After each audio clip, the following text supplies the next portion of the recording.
Today we're going to start on the VW Beetle build for the Smith Ute. Now you're looking at my Jetta, which I converted into a pickup truck using the Smith kit, and it turned out really nice, but I really wanted to make a convertible. So the donor here is a 2008 VW Beetle. It's a new Beetle, and it was a really nice car. I felt bad cutting it up, but I did. I chopped it up. It's got tan leather seats. And what I did was I took the car and I leveled it. So it's level straight to back and right to left. So that when I put the bed on, I know that it's going to be square and straight. So the car right now is sitting on blocks.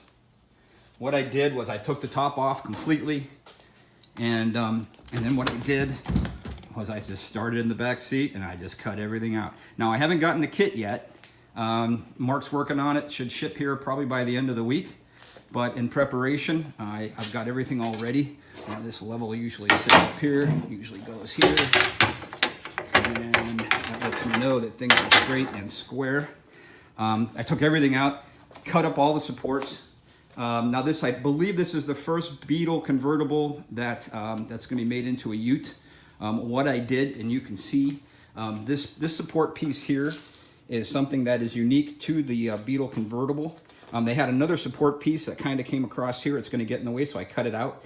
There is a chance that the fiberglass body is going to protrude into this. I might have to cut it.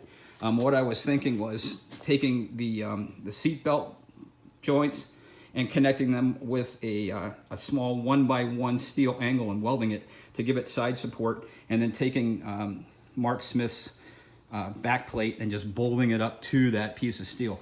This convertible is really well made. This is a solid piece of steel here that I kept because I didn't want to weaken it. That steel is extended over here to support the B column. Yeah, it's nasty.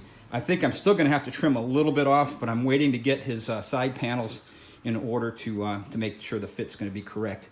Now down here, I took all the wires for the rear window, and I just kind of taped them all up. I made sure that that none of them would catch on anything. These are actually the rear speaker wires. I have them set aside. This wire here is actually the rear defrost. If you're going to build a kit, make sure you mark everything. I'm going to use that rear defrost a little later on. I'm going to put a light on the bed so it lights up the whole bed, and that'll be triggered when I hit the rear defrost button. Other than that, no big surprises. The light bulbs are really nice because they're all independent, very easy to see and to mark. I brought all the wires back here where all the wires that ran the convertible top. I just taped them all up, stuck them in the corner, and I did the same over there. There were some wires that really weren't needed. I just kind of tucked them off to the side. So there you have it. That is how far I've gotten so far. I am planning on putting a trailer hitch on. I did hook up the trailer hitch lights, so we're all set there. These are actually just backup light markers. Over here I have some lights. This is a driving lights. I marked everything so that I wouldn't get confused. And also one thing that I did too while I was tearing this all apart, I literally took this car out for a drive in the condition that it's in right now to make sure that everything worked just fine. The seat belts have these little wires on them, and these wires actually connect to the airbag mechanism so that the airbag light right now is on. Once I connect the seat belts up, I can turn that light off and it will stay off. The other thing that I did too was the airbags for the back seat. I cut off the airbags, and the airbags created a 3.3 ohm resistance, so I put a resistor in there. But I marked it airbag, and I put it right here so that if I ever had to get at it for whatever reason, I could at least take the fender off and get at it. I'm planning on making all the fenders removable, and so that if I ever do need to work on the car, I can. I don't know how that's going to go. A lot depends on how much I got to cut and whether these panels go on nice and neat and square. So the inner fender well, I don't think Mark is using these bolts, but I'm planning on using them as extra strength. The other thing that I did too is I kept the wheel well liners because I didn't want to expose these wheel wells.